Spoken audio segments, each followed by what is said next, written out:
The wind howled like a dying animal across the Montana Territory, driving snow so thick that Jeremiah Thorne couldn't see his own anvil from the forge entrance.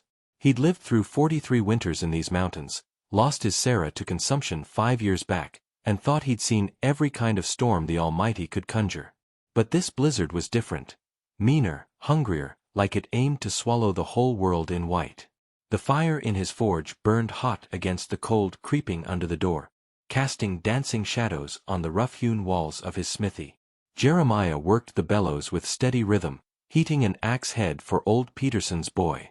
The work kept his hands busy and his mind from wandering to the empty cabin up the hill where Sarah's quilts still lay folded in the cedar chest, waiting for hands that would never touch them again. He'd taken to spending longer hours at the forge since the first snow fell, anything to avoid the silence that filled his cabin like smoke. The rhythmic ring of hammer on anvil had become his prayer, the hiss of hot iron in the quench bucket his only conversation. Other men his age had families, grandchildren gathering around their knees for stories. Jeremiah had memories and an empty house that echoed with might-have-beens. A sound cut through the storm's fury, not the wind's scream or the crack of ice-laden branches, but something else. Something that made his weathered hands still on the bellows handle. He'd heard that sound before, in dreams that woke him cold and shaking. Children crying. Jeremiah stepped toward the door, his boots crunching on the thin layer of snow that had drifted across his threshold. The sound came again, thin and desperate, barely audible above the storm's rage. He pulled his coat tight and stepped into the howling darkness. "Hello." His voice was swallowed by the wind before it traveled 3 feet. "Anyone there?" The crying stopped. In the sudden silence, Jeremiah's heart hammered against his ribs. He'd been alone too long, maybe. Started hearing things that weren't there, like Sarah's voice calling his name in the evenings, or the sound of children who had no business being out in weather that could kill a man in minutes. The wind shifted, and for a moment the snow curtain parted. There, pressed against the far wall where the wind couldn't reach them, 7 small shapes huddled together like a litter of abandoned pups. The oldest couldn't have been more than 12, a girl with hair the color of wheat stubble, her arms wrapped around what looked like a baby. The others clustered around her, boys and girls ranging from maybe 4 to 10 years old, their faces blue with cold, their clothes soaked through and already starting to freeze. "Sweet Jesus," Jeremiah breathed, and in 3 long strides he was kneeling in the snow beside them. "Children, what are you doing out here? Where are your folks?" The girl looked up at him with eyes that had seen too much, the kind of hollow look he'd seen in soldiers after their first real battle. "They're dead, mister. The storm, it took our cabin clean off its foundation. Ma and Pa, they got crushed under the roof beam." Her voice was steady, but her whole body shook with cold. "We ran. Been walking since yesterday, I think. Maybe longer." Jeremiah's throat closed up tight. He'd seen plenty of death in his time, war, sickness, accidents that took good people before their time. But children orphaned by a storm, wandering the wilderness with no place to go, that was a special kind of cruelty that made a man question the Lord's plan. "Come on then," he said, his voice rougher than he meant it to be. "Get inside before you freeze solid." He gathered up the smallest ones, a boy who couldn't have been more than 3 and a girl about 4, their little bodies light as kindling in his arms. Ice crystals had formed in their hair, and their lips were that dangerous shade of blue that meant real trouble. The older children stumbled after him into the blessed warmth of the forge, where they collapsed near the fire like flowers wilting in drought. The girl still held the baby tight against her chest. Jeremiah could see now that it was barely old enough to sit up on its own, maybe 8 or 9 months, its tiny face red and swollen from crying. The child had gone ominously quiet, the kind of quiet that meant trouble was coming fast. "That baby's in a bad way," Jeremiah said, his blacksmith's eye automatically assessing the situation like he would a piece of damaged iron. "When did it last eat?" "Yesterday morning, maybe. We had some biscuits Ma made, but they're gone now." The girl's voice cracked for the first time, showing the scared child beneath the too adult responsibility she carried.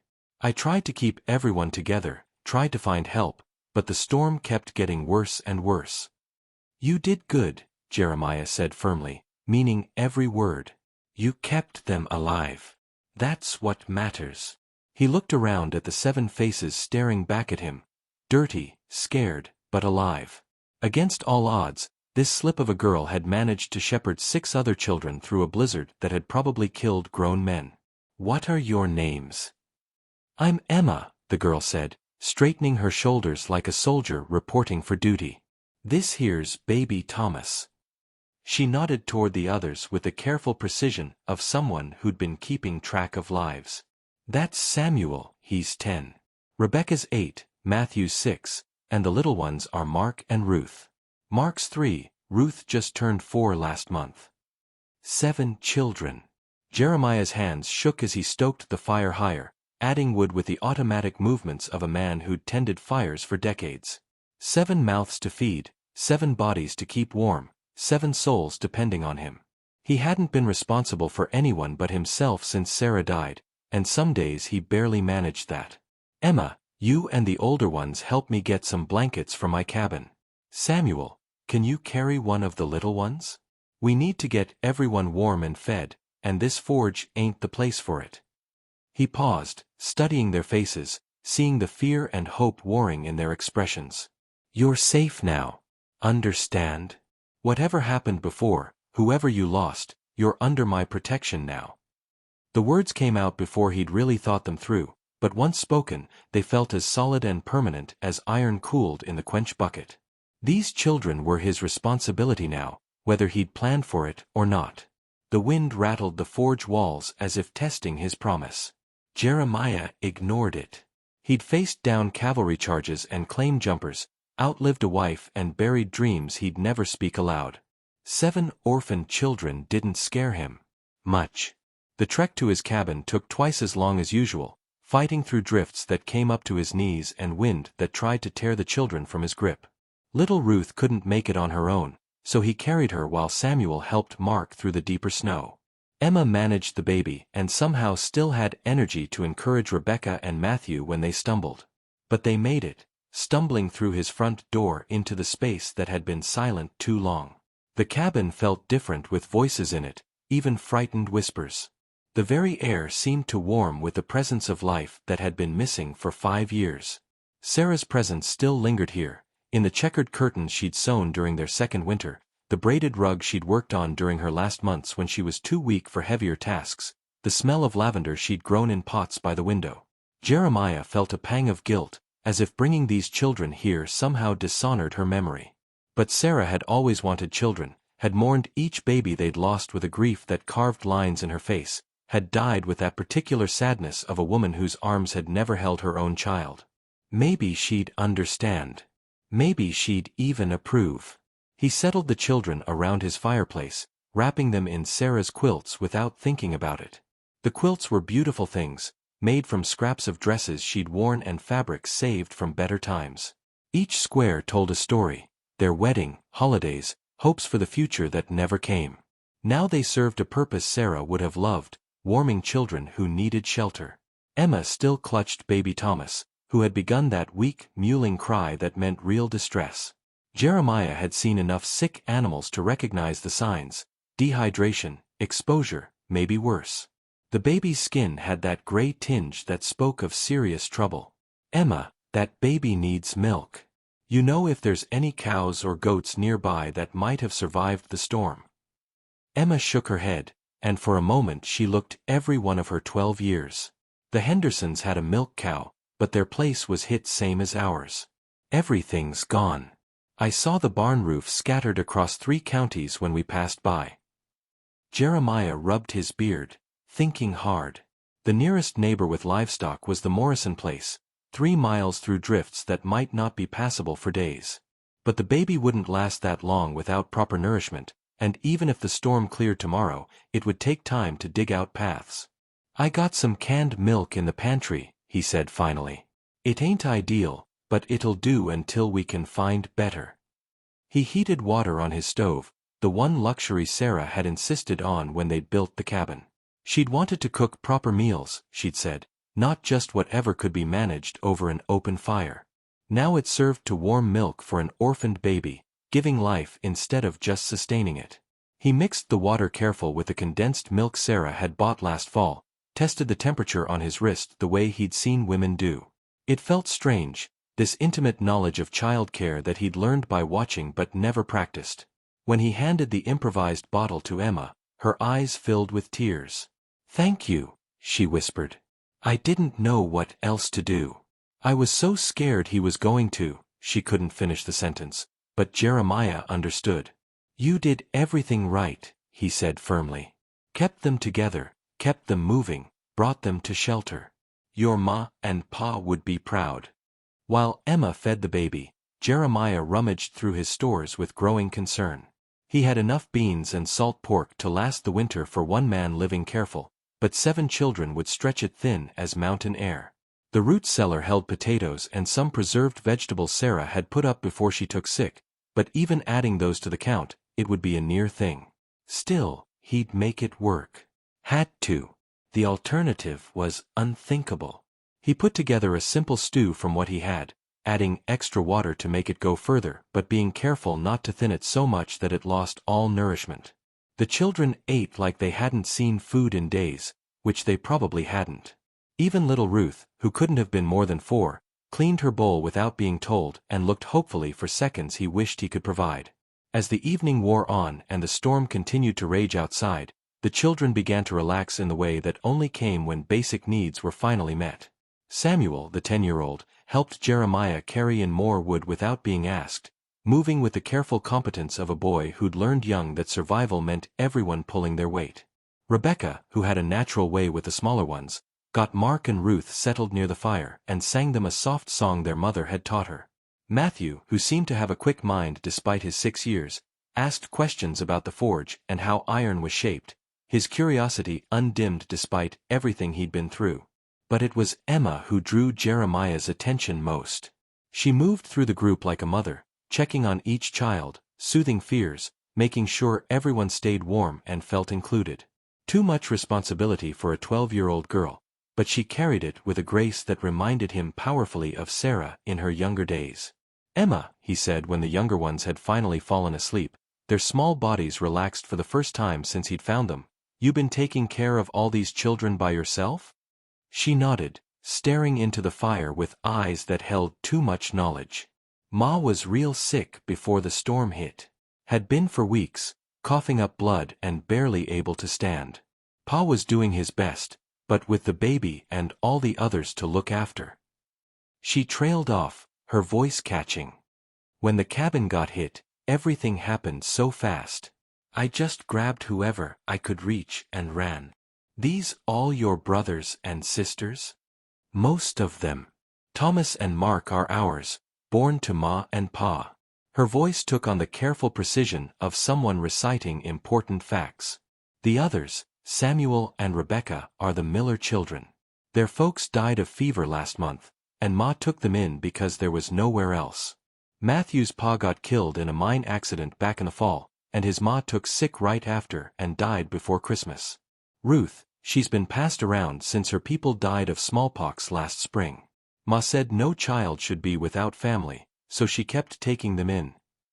Jeremiah felt something cold settle in his chest that had nothing to do with the storm outside. 7 orphans from different families, all brought together by tragedy and circumstance and one woman's refusal to let children go without care.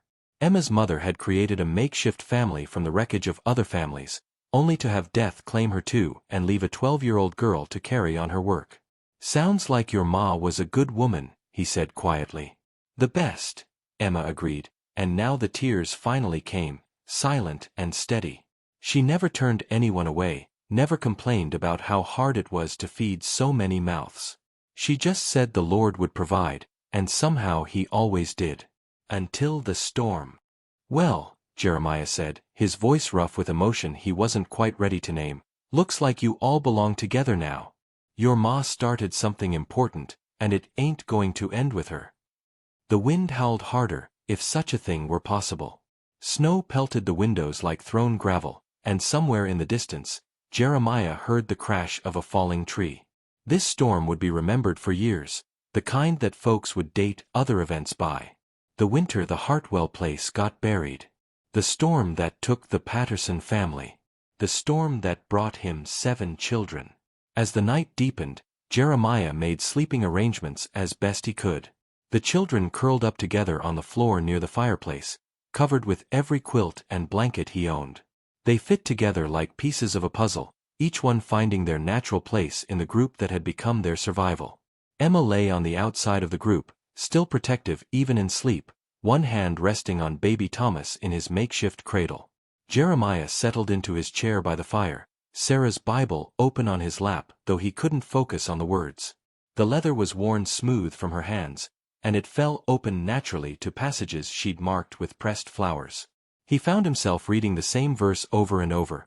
Religion that God our Father accepts as pure and faultless is this, to look after orphans and widows in their distress.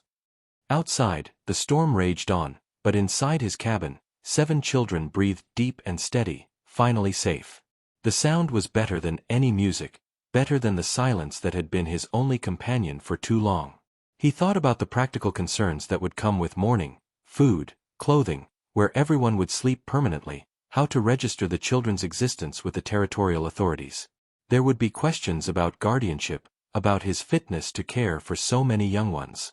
Some folks might even suggest the children be split up, sent to different families or institutions back east where they could be properly cared for. The thought made his hands tighten on the Bible's worn leather cover. These children had been through enough separation and loss. They belonged together, had already formed bonds that shouldn't be broken by bureaucrats who'd never held a crying child or watched a 12-year-old girl sacrifice her own childhood to keep her makeshift family alive.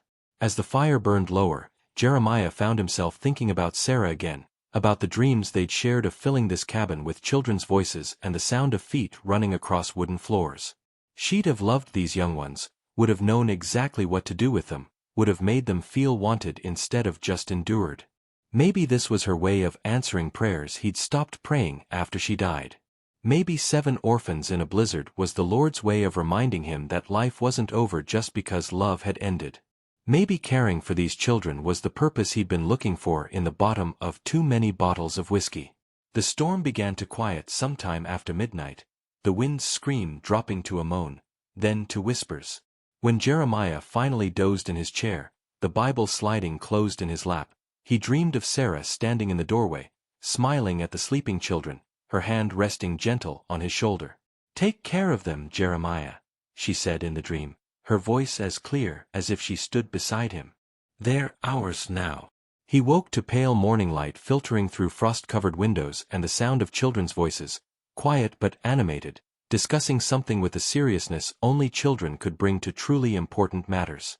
Emma was already up, trying to figure out his coffee pot while baby Thomas fussed in her arms, wanting his morning feeding. "Morning," Jeremiah said, stretching the kinks from his neck and trying to shake off the lingering sense that Sarah's presence had been more than just a dream. "Storms past." "Yes, sir," Emma said, and he could hear the relief in her voice. "We been looking out the window. There's snow clear up to the roof on some of the drifts." Jeremiah moved to the window and peered out at a transformed landscape. The storm had sculpted the snow into fantastic shapes, creating a world of white hills and valleys where none had existed before.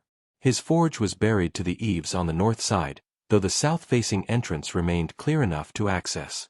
The path between his cabin and the workshop had disappeared entirely, marked only by the fence posts sticking up like grave markers. "We'll need to dig out," he said, already calculating the work involved. "Check on the neighbors, see who made it through." "What about us?" Samuel asked, and Jeremiah turned to find all 7 children watching him with expressions that mixed hope and fear in equal measure. The boy had Sarah's steady way of looking at a person, direct and honest. "What happens to us now?" It was the question Jeremiah had been dreading and anticipating in equal measure. 7 children looking to him for answers he wasn't sure he had, depending on decisions that would shape the rest of their lives. But as he studied their faces, hopeful, scared, trusting, he knew there was only one answer that made sense. "You stay," he said simply, and felt something settle into place in his chest, like a piece of iron finding its proper shape under the hammer. "Long as you want to, long as you need to. This is your home now." Emma's eyes filled with tears, but she held them back with the same strength that had gotten them all through the storm. "We don't want to be a burden." "Children ain't burdens," Jeremiah said, and realized he meant it completely. "They're blessings.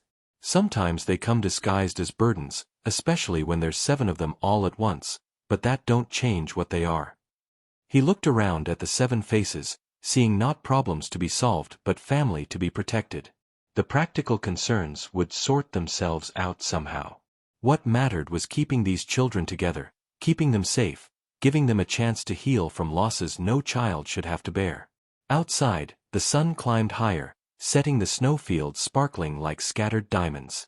The storm had passed, leaving behind a world made new and clean, full of possibilities that hadn't existed before. Inside the cabin, 7 children began the first day of their new life, and Jeremiah Thorne discovered that his heart, which he'd thought buried with Sarah, still had room to grow. Spring came late that year, fought for every inch against winter's stubborn grip. By the time the last snow melted from the north-facing slopes, Jeremiah's cabin had transformed into something Sarah would have recognized, a home filled with purpose and the controlled chaos that came with 7 children learning to live together. Emma had taken naturally to managing the household, her 12-year-old hands surprisingly capable with bread dough and mending. She moved through the cabin with quiet efficiency, checking on baby Thomas, settling arguments between the middle children, and somehow always knowing when one of the little ones needed comfort. Samuel had appointed himself Jeremiah's apprentice, following him to the forge each morning with questions about metalwork and an eagerness to help that reminded Jeremiah of his own boyhood. Rebecca sang while she worked, teaching the younger children songs their mothers had known, her 8-year-old voice carrying melodies that made the cabin feel warmer. Matthew, despite being only 6, had revealed a gift for numbers and letters, reading aloud from Sarah's books to Mark and Ruth with the careful precision of someone who understood the magic of words. The little ones had found their place too, Mark helping Emma with simple tasks, Ruth following Rebecca like a devoted shadow. By May, they'd fallen into rhythms that felt as natural as breathing.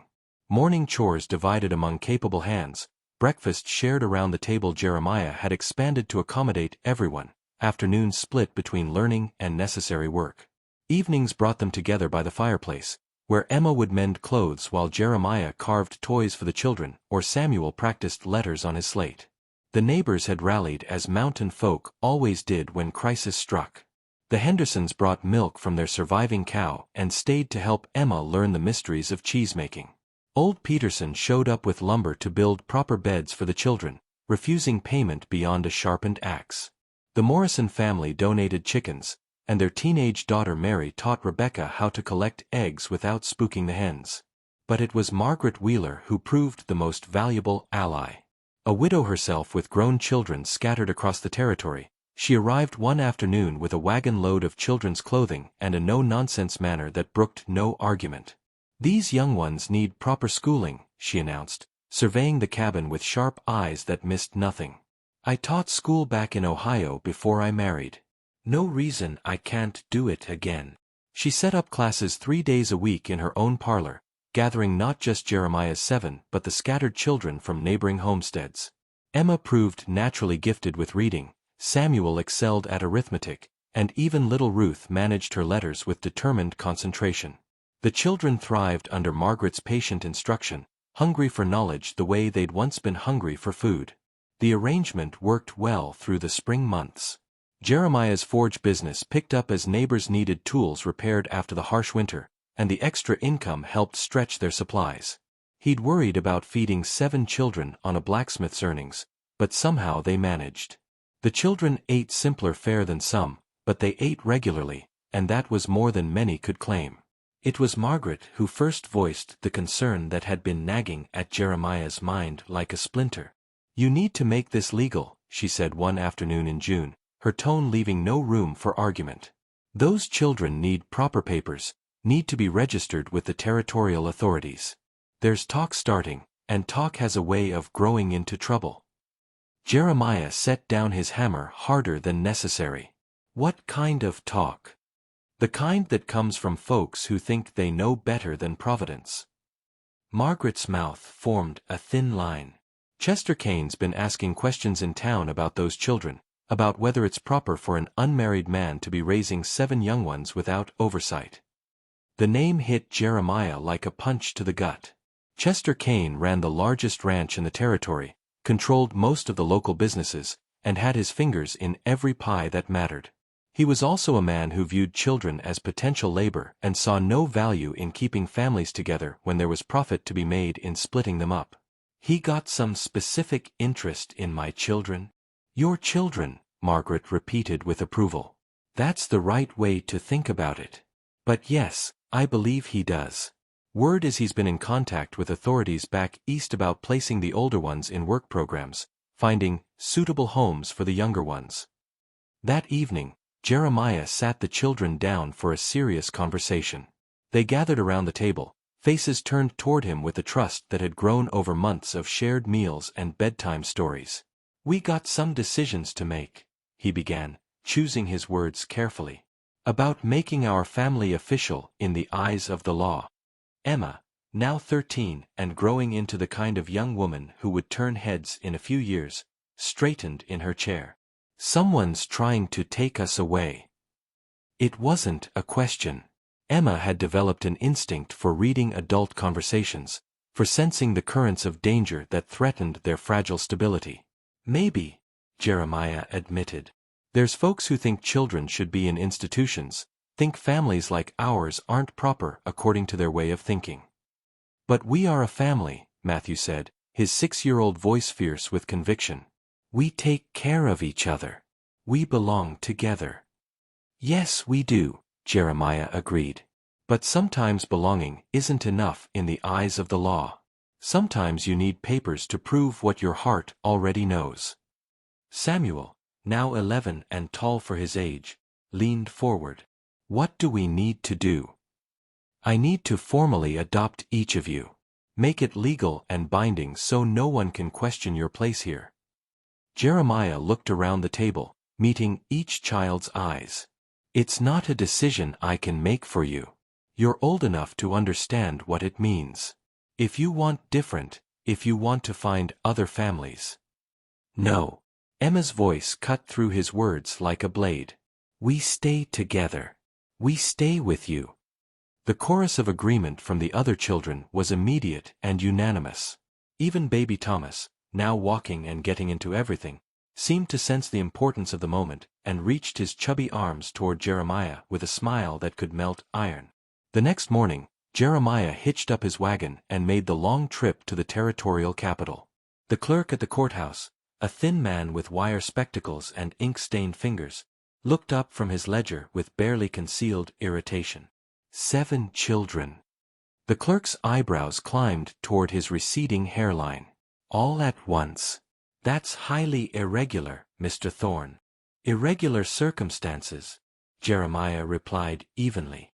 "These children were orphaned in the spring blizzard. They've been in my care since then." "Yes, well, that's all very charitable, but formal adoption requires character references, financial verification, home inspections." The clerk shuffled through a stack of papers with the air of a man who enjoyed creating obstacles. "The process typically takes months, sometimes years." "How long for temporary guardianship?" "That depends on whether anyone contests the arrangement." The clerk's tone suggested this was likely. If there are objections from interested parties, it could become quite complicated. Jeremiah felt the familiar heat building in his chest, the same anger that had carried him through cavalry charges and claim disputes. But years of working hot iron had taught him patience, had shown him the value of steady pressure applied over time. What would it take to expedite the process? "Well," the clerk said, suddenly more interested, "there is a provision for emergency adoption in cases where children's welfare is at immediate risk. But it requires testimony from community members, evidence of stable income, and approval from a territorial judge." 3 weeks later, Jeremiah stood in Judge Hamilton's courtroom with Margaret Wheeler at his side and half the mountain community packed into the gallery behind him. The Henderson family had come, along with the Petersons, the Morrisons, and 24 others who'd watched Jeremiah transform from a grieving widower into the father of 7 children. Judge Hamilton was a fair man with gray hair and kind eyes who'd seen enough of frontier life to understand that family came in many forms. He listened patiently as neighbor after neighbor testified to Jeremiah's character, to the children's happiness and health, to the obvious love that bound them together.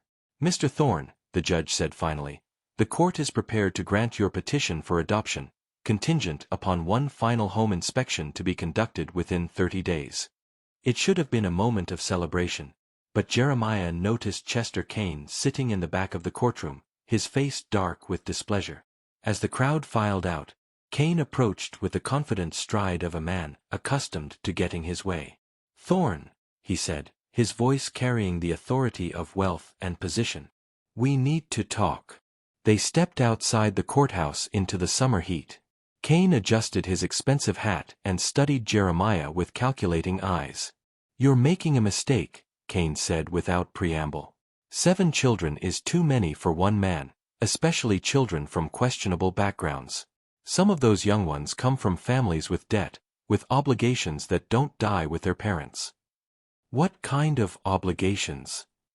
"The Miller children, for instance. Their father owed money all over the territory before he died. Debts that could be satisfied through labor contracts for the children." Jeremiah felt ice form in his veins despite the heat. Those children aren't property to be sold for their father's debts. According to territorial law, they could be. Unless, of course, they have a legal guardian with sufficient means to satisfy those obligations. Kane's smile held no warmth. "I'm prepared to make you a generous offer, Thorne. I'll take the 3 oldest off your hands, Emma, Samuel, and Rebecca. They're old enough to work, old enough to earn their keep. You keep the young ones, the ones who'll be nothing but expense for years to come." "No." The word came out flat and final. "Think about it," Kane continued as if Jeremiah hadn't spoken. "Those children would have good homes on my ranch, steady work, proper supervision. Better than what you can offer them in that little cabin." "I said no." Kane's facade of reasonableness cracked slightly. "You're being stubborn, Thorne. I'm trying to help you. 7 children will bankrupt you within a year.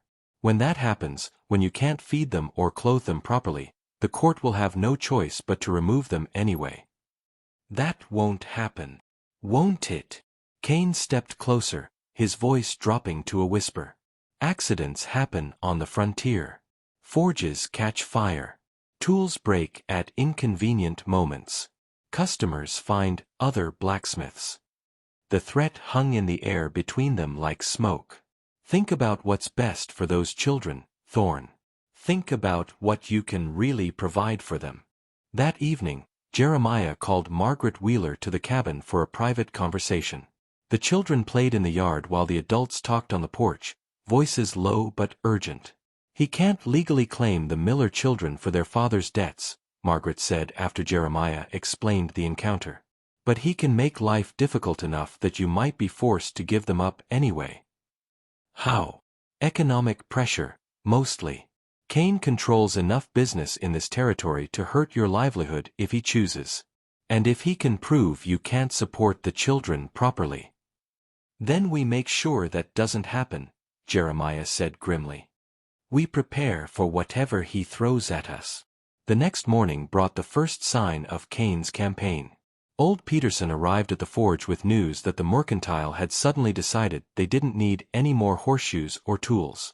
The Morrison family mentioned that several neighbors had been advised that perhaps it wasn't wise to send their business to a man who might be unstable due to his unusual family situation.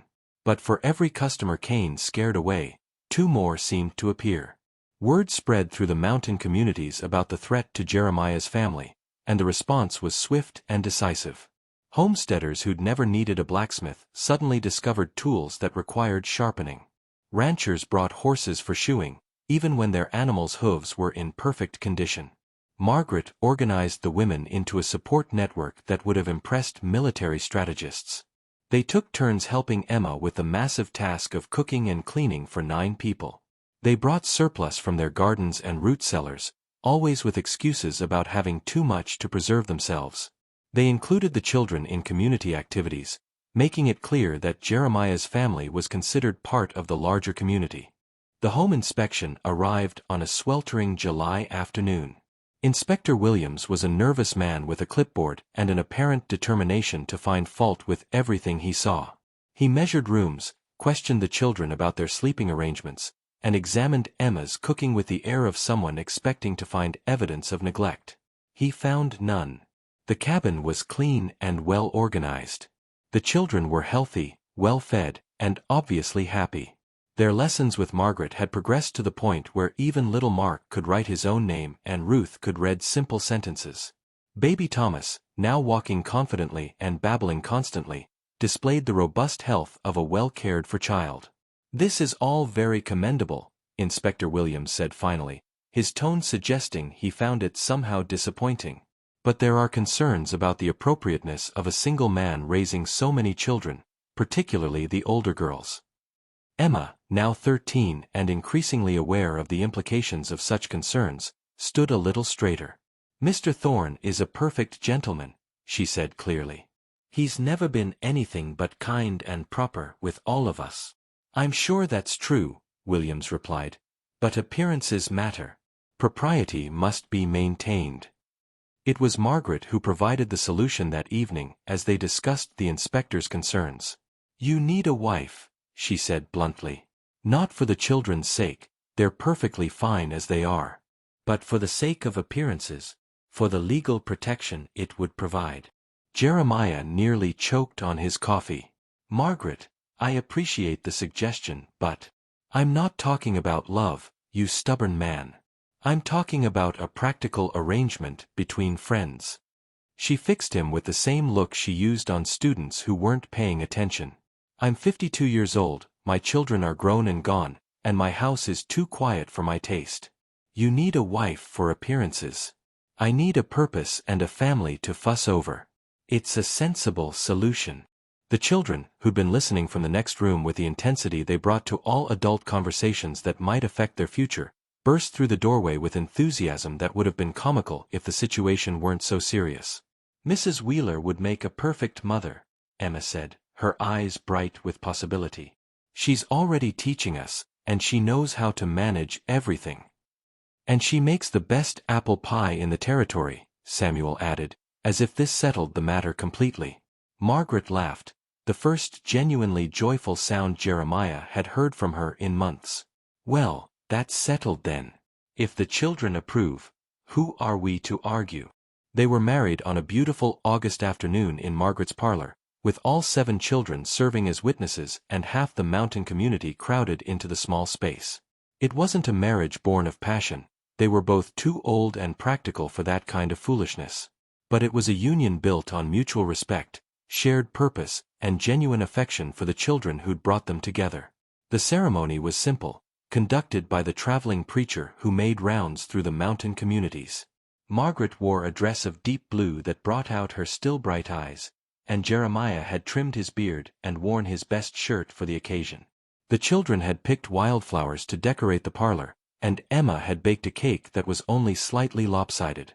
When the preacher pronounced them husband and wife, baby Thomas clapped his hands and shouted, "Mama," causing Margaret to burst into tears and gather him into her arms. It was, Jeremiah reflected, exactly the kind of beginning their unconventional family deserved. That evening, as they settled into the expanded routine of their newly official family, Margaret pulled Jeremiah aside for a private word. "Chester Kane isn't going to give up easily," she said quietly. "This marriage protects us legally, but it doesn't eliminate his economic leverage." "I know," Jeremiah replied, "but we've got something he doesn't understand." "What's that?" Jeremiah looked through the doorway at the children gathered around the table, Emma helping Ruth with her letters while Samuel read aloud to the younger ones. Margaret was right, Kane wouldn't give up easily. But he'd underestimated the power of a community that had chosen to protect its own. "We've got each other," Jeremiah said simply. "And sometimes that's enough to move mountains." August brought the first test of their new stability. A lawyer from the territorial capital arrived with papers claiming that the Miller children were indeed subject to labor contracts to satisfy their father's debts. The man was slick and confident, carrying the authority of law and the backing of Chester Kane's money. But he hadn't counted on Margaret's legal knowledge or the community's determination to protect their own. The confrontation took place in the schoolhouse, with most of the Mountain families gathered to hear the proceedings. Margaret stood to address the lawyer with the authority of an experienced teacher facing down an unruly classroom. "Mr. Crawford, I've reviewed the territorial statutes regarding debt inheritance and child labor contracts.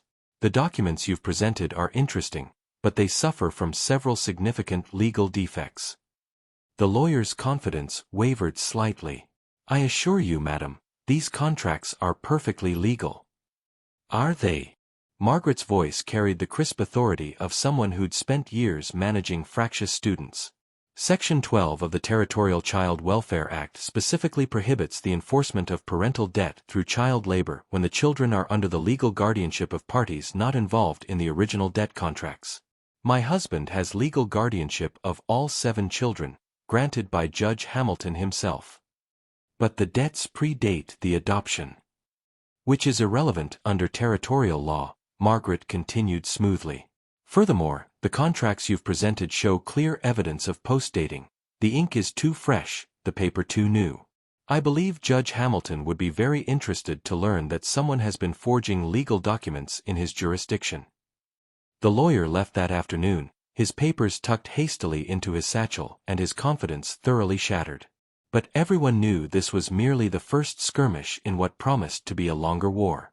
As summer faded into autumn, Jeremiah and Margaret worked to strengthen their position for whatever challenges lay ahead. They documented everything: the children's health, their education, their integration into the community. They built alliances with neighboring families, creating a network of support that would be difficult for any outside authority to dismiss. The children thrived under Margaret's guidance, their education progressing faster than anyone had expected. Emma had begun helping Margaret teach the younger students, displaying a natural gift for instruction. Samuel's work in the forge had advanced to the point where he could handle simple repairs on his own. Even baby Thomas, now talking in full sentences, had learned to charm every adult who encountered him. But beneath the surface stability, tension continued to build. Kane's attempts to undermine Jeremiah's business had largely failed, but the threat remained. And as autumn deepened toward winter, word came that the territorial governor himself had taken an interest in the case of the 7 orphans and their unconventional family. The letter arrived on a crisp October morning, carried by a rider who'd made the hard journey from the territorial capital. Margaret read it aloud to Jeremiah while the children ate breakfast, her voice steady but her hands trembling slightly. Governor Morrison requests a full investigation into the guardianship arrangements for the 7 minor children currently residing with Jeremiah and Margaret Thorne. A territorial commission will arrive within 30 days to conduct interviews and evaluate the suitability of current arrangements. Emma looked up from her breakfast with the sharp intelligence that had helped her survive the blizzard and everything that followed. "They're coming to take us away, aren't they?" Margaret set down the letter and looked around the table at 7 worried faces. "They're coming to try," she said firmly. "But they'll have to go through this entire community to do it. And I don't believe they're prepared for that kind of fight." As the leaves turned gold and the first frost touched the mountain peaks, the Thorne family prepared for the battle that would determine their future. They'd survived a blizzard, built a family from strangers, and created a home from the wreckage of multiple tragedies. Now they faced their greatest test, proving to the world that love could triumph over law, that belonging mattered more than paperwork, and that sometimes the most unconventional families were the strongest of all. The Territorial Commission arrived on a gray November morning when frost clung to every blade of grass and the air carried the promise of the season's first serious snow.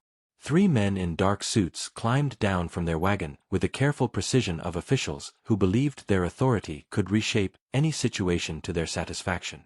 Commissioner Hartwell, a thin man with wire spectacles and the pale complexion of someone who spent his life behind a desk, served as the group's leader.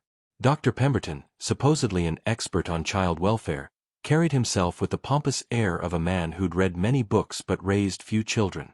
The third man, Mr. Dalton, said little but took notes constantly, his pen scratching across paper like a persistent insect. They'd requested to conduct their interviews in the schoolhouse, claiming neutral ground would ensure more honest responses. Margaret had agreed with the gracious efficiency that masked her deep concern. She'd spent the previous week preparing the children, not coaching them on what to say, but reminding them that honesty and confidence were their greatest weapons. The commission set up their makeshift tribunal with bureaucratic efficiency, arranging chairs and papers with the solemnity of a court proceeding. Word had spread through the mountain communities faster than wildfire, and by 9 in the morning, the schoolhouse was surrounded by neighbors who'd found urgent business that required their presence. Commissioner Hartwell began with what he clearly considered diplomatic courtesy. "Mr. and Mrs. Thorne, we appreciate your cooperation in this matter. The territorial government has received concerns about the welfare of the 7 minor children in your care, and it's our duty to investigate these claims thoroughly." Jeremiah sat with his hands folded, his blacksmith's frame filling the wooden chair. Margaret had positioned herself beside him, her teacher's posture conveying the quiet authority she'd wielded in classrooms for decades. Between them, they presented a united front that had surprised and sustained each other through months of challenges. "What specific concerns?" Margaret asked, her voice carrying the crisp clarity she used when addressing slow students. Dr. Pemberton consulted his papers with theatrical precision. "Questions have been raised about the appropriateness of an unmarried man." He paused, glancing at Margaret. "That is, a recently married couple taking on the responsibility of 7 children from various backgrounds. There are also concerns about educational adequacy, financial stability, and proper moral guidance." "I see," Margaret said evenly. "And who exactly raised these concerns?" Commissioner Hartwell's expression suggested he found the question impertinent. "The source of our information is confidential, but the concerns themselves are quite serious. We understand these children were essentially collected during a period of crisis, with little thought given to long-term planning or proper procedures." Emma, who'd been sitting with her 6 siblings in the front row, stood up with the dignity that had sustained her through everything from blizzards to bureaucrats. At 13, she'd grown into the kind of young woman who commanded attention through competence rather than drama. "Excuse me, sir," she said, her voice steady despite the magnitude of the moment. "May I ask exactly what you mean by collected?" Dr. Pemberton frowned at the interruption. "Young lady, this is an adult proceeding. These are my brothers and sisters you're discussing," Emma continued, her tone polite but implacable. "I believe I have a right to understand what you're suggesting." Commissioner Hartwell waved a dismissive hand. "The child has no standing in these proceedings. Please instruct her to remain silent." It was Samuel who stood next, his 11-year-old frame tall for his age, and his expression carrying the seriousness that came from understanding exactly what was at stake. "With respect, sir, we're not just children to be discussed. We're people with opinions about our own lives." Before the commissioners could respond, the schoolhouse door opened and Judge Hamilton entered, brushing snow from his coat with the unhurried movements of a man who'd traveled hard but arrived exactly when he intended. His presence shifted the entire dynamic of the room, reminding everyone that territorial commissions operated under the authority of the territorial courts. "Gentlemen," Judge Hamilton said, nodding to the commissioners before taking a seat near the back, "I hope you don't mind if I observe these proceedings. Given my involvement in the original adoption orders, I have a professional interest in ensuring proper procedure is followed." Commissioner Hartwell's confidence wavered slightly. "Of course, Your Honor. We welcome judicial oversight." "Excellent," the judge replied. "Please continue." "I believe the children were about to share their perspectives on their current living situation." What followed was unlike anything the commissioners had experienced in their previous investigations. Each child spoke with the confidence that came from knowing they were valued and heard. Emma described the educational opportunities Margaret provided, the way she'd learned not just letters and numbers but practical skills that would serve her throughout life. Samuel talked about his apprenticeship with Jeremiah, about learning the value of honest work and the satisfaction of creating something useful with his own hands. Rebecca, now 9 and as bright as summer sunshine, sang one of the songs Margaret had taught her, then explained how music had helped her heal from the grief of losing her parents. Matthew, 7 years old and serious beyond his years, read aloud from one of the books in Margaret's library, his clear voice carrying across the schoolhouse with the precision of someone who understood the power of words. Even little Mark and Ruth contributed, Mark showing off his ability to count to 50 and Ruth reciting the alphabet with the pride of someone who'd mastered a significant challenge.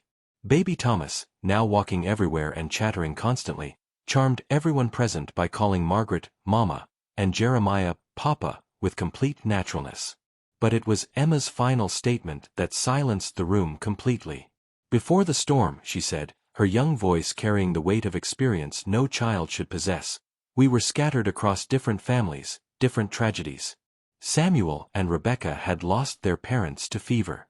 Matthew's family died in the mine accident. Ruth's people succumbed to smallpox. Mark, Thomas, and I were with our ma, but she was sick and struggling to care for all of us. She paused, looking directly at Commissioner Hartwell. We weren't a family then. We were just children surviving separate tragedies. The storm that killed my ma and pa could have scattered us to the winds, could have sent us to different places where we'd never see each other again. Instead, it brought us to Mr. Thorne, and for the first time in our lives, we became a real family. Her voice grew stronger as she continued. You ask about educational adequacy?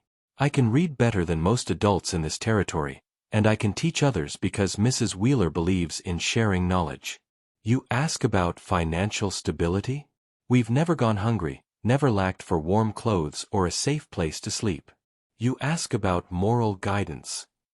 Emma gestured toward her siblings, her expression fierce with protective love. Look at them. Look at how they treat each other, how they work together, how they care for one another. If that's not moral guidance, then I don't understand what morality means. Dr. Pemberton cleared his throat importantly. That's all very touching, but sentiment cannot override practical concerns. 7 children require resources that we provide, Margaret interrupted, her teacher's authority cutting through his condescension like a blade. Perhaps you'd like to examine our financial records, our educational curricula, our household management systems? She stood and moved to the blackboard with the confident efficiency of someone returning to familiar territory. Within minutes, she'd outlined a detailed breakdown of their family's finances, educational progress, and daily routines that would have impressed any school inspector. As you can see, she continued, these children receive education equivalent to or exceeding territorial standards. They're healthy, well-fed, and emotionally stable. They contribute to household functions appropriate to their ages while maintaining time for play and individual development. Commissioner Hartwell studied the figures with growing discomfort. This is all very organized, but the initial concern remains. 7 children from different backgrounds, taken in during a crisis. Were saved from death, Judge Hamilton said quietly from the back of the room. Commissioner, are you familiar with the details of the blizzard that brought these children to the Thorne household? Generally, yes, but then you know that without Mr. Thorne's intervention, all 7 would have died of exposure within hours. The judge's voice carried the authority of law and the weight of personal knowledge. I've seen the reports. The storm killed 14 adults in this territory. It destroyed homes, scattered families, left dozens of children orphaned or displaced. He stood and moved forward, his presence commanding attention. In the aftermath of that disaster, while territorial authorities were still assessing damage and filing reports, Jeremiah Thorne was housing, feeding, and caring for 7 children who had nowhere else to go. That's not collecting children, gentlemen. That's saving lives. Mr. Dalton, who'd been silent throughout the proceedings, finally looked up from his notes. The Commission acknowledges Mr. Thorne's humanitarian response. However, emergency measures don't necessarily translate to suitable long-term arrangements. It was then that the schoolhouse door opened again, and Chester Kane entered with the confident stride of a man who believed he controlled the situation. His expensive coat and polished boots marked him immediately as someone from outside the mountain community, and his smile held the calculating warmth of a predator approaching wounded prey. Gentlemen, he said, nodding to the commissioners while ignoring the Thorne family completely. I apologize for my tardiness. Business matters detained me. Commissioner Hartwell's relief was visible. Mr. Kane, thank you for coming. Your perspective on this situation will be invaluable. Kane took a position near the commissioner's table, his presence shifting the room's dynamic in ways that made Jeremiah's hands clench unconsciously. I appreciate the commission's diligence in investigating this matter. The welfare of children must always take precedence over sentiment. He turned to address the room with the practiced ease of someone accustomed to public speaking.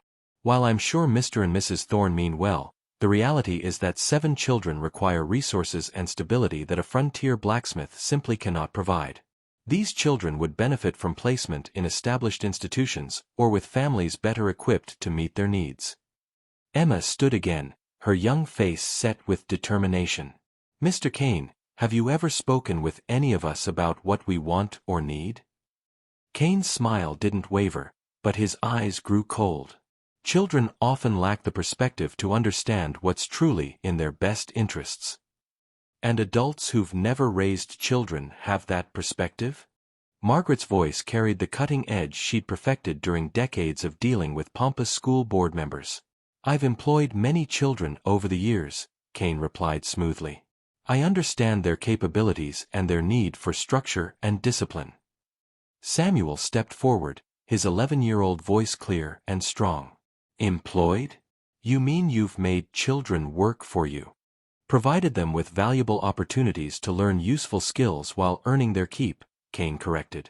Far more practical than filling their heads with unnecessary education. It was then that Margaret played her master stroke. Mr. Kane, since you're so concerned about these children's welfare, perhaps you could explain your specific interest in this case? Kane's confidence faltered slightly. As a prominent member of this territory, I naturally take interest in the labor contracts you've attempted to enforce against the Miller children? Margaret's voice cut through his deflection with surgical precision. The forged documents you presented to separate our family for your economic benefit? The commissioners looked confused, but Judge Hamilton leaned forward with sharp interest. What documents, Mrs. Thorne? Margaret moved to her desk and withdrew a folder with the efficiency of someone who'd planned this moment carefully. Your Honor, Mr. Kane has repeatedly attempted to claim legal authority over Samuel and Rebecca Miller based on alleged debts owed by their deceased father. However, investigation reveals that these debt documents were created after the children's father died, contain factual errors about dates and amounts, and show clear evidence of forgery. She handed the papers to Judge Hamilton, whose expression grew increasingly stern as he reviewed them. Furthermore, Mr. Kane has engaged in systematic economic harassment designed to force our family into poverty, thereby justifying removal of the children to his custody. Commissioner Hartwell looked between Kane and the judge with growing alarm. Mr. Kane, these are serious allegations. Completely unfounded, Kane said, but his voice lacked its earlier confidence. Mrs. Thorne is obviously biased in favor of keeping the children regardless of what's best for them. Judge Hamilton closed the folder and fixed Kane with a stare that could have frozen summer. Mr. Kane, I'm placing you under arrest for attempted fraud and forgery of legal documents. Sheriff Morrison will escort you to the territorial jail pending formal charges. The sheriff, who'd been waiting outside with several other community members, entered on cue and approached Kane with grim satisfaction. As they led him away, his parting words carried the venomous threat of a man whose plans had been thoroughly demolished. This isn't over, Thorne. Those children will never be safe as long as... As long as what? Judge Hamilton's voice cut through the threat like thunder. As long as they're protected by law and community? As long as they're loved and cared for by people who put their welfare above profit. With Kane's removal, the Commission's investigation collapsed like a house built on sand. Commissioner Hartwell attempted to maintain official dignity, but it was clear that their primary source of complaint had been exposed as fraudulent and motivated by greed rather than genuine concern for child welfare. Dr. Pemberton made one final attempt to assert authority. Regardless of Mr. Kane's questionable motives, the fact remains that 7 children represent a significant responsibility. That we're prepared to handle, Jeremiah said, speaking publicly for the first time since the proceedings began. His voice carried the quiet strength that had shaped iron and hearts with equal skill. These children aren't burdens to be managed or problems to be solved. They're our family. He stood, his presence filling the room with the solid reality of a man who'd proven himself through actions rather than words. You want to know about our financial stability?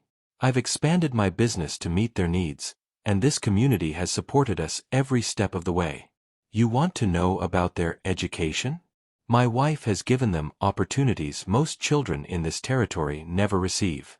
You want to know about their moral guidance? Jeremiah gestured toward the 7 children, his voice growing stronger with each word. Look at how they protect each other, how they work together, how they've healed from tragedies that would have broken adults.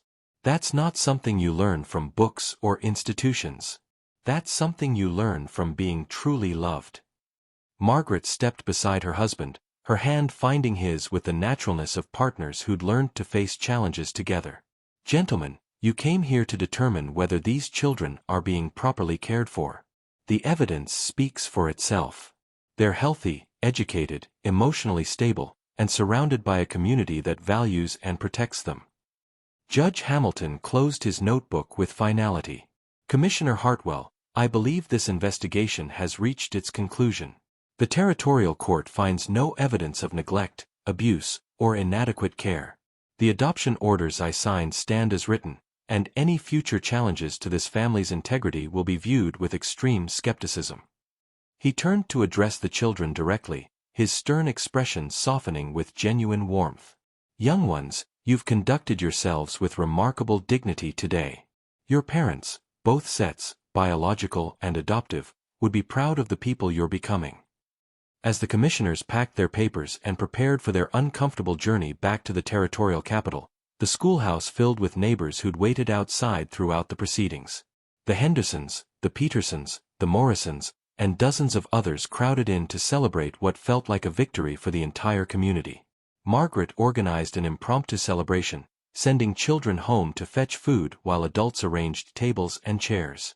Within an hour, the schoolhouse had transformed into a community feast, with neighbors sharing dishes and stories while the 7 Thorne children played with their friends as if no threat had ever existed. As evening approached and families began to head home, Jeremiah found himself standing outside the schoolhouse with Judge Hamilton, watching his children help Margaret organize the cleanup with the efficiency that had become their trademark. You did good work today, the judge said quietly. But Cain's threat wasn't entirely empty. There are still people who believe institutions are better than families, who think children should be managed rather than loved. They'll have to go through all of us, Jeremiah replied, gesturing toward the neighbors who continued to help despite the late hour. This community chose to protect these children, and that choice won't change because some bureaucrat thinks he knows better. Judge Hamilton smiled, the first genuine expression of pleasure he'd shown all day. That's exactly what I hoped you'd say. Winter came early that year, but the Thorne cabin was ready.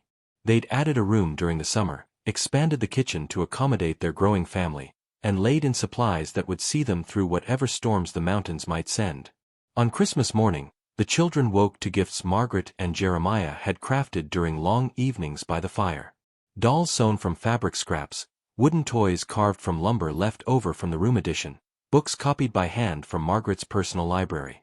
Simple presents that carried the weight of love and the promise of permanence. Emma, now 14 and beautiful in the way that came from confidence rather than convention, helped Margaret prepare the Christmas feast while the younger children played with their gifts. Samuel, 12, and already skilled enough to help with complex metalwork, assisted Jeremiah with the final repairs on a cradle he'd been building in secret. For when we need it, he'd said when Margaret discovered the project, and her smile had been answer enough.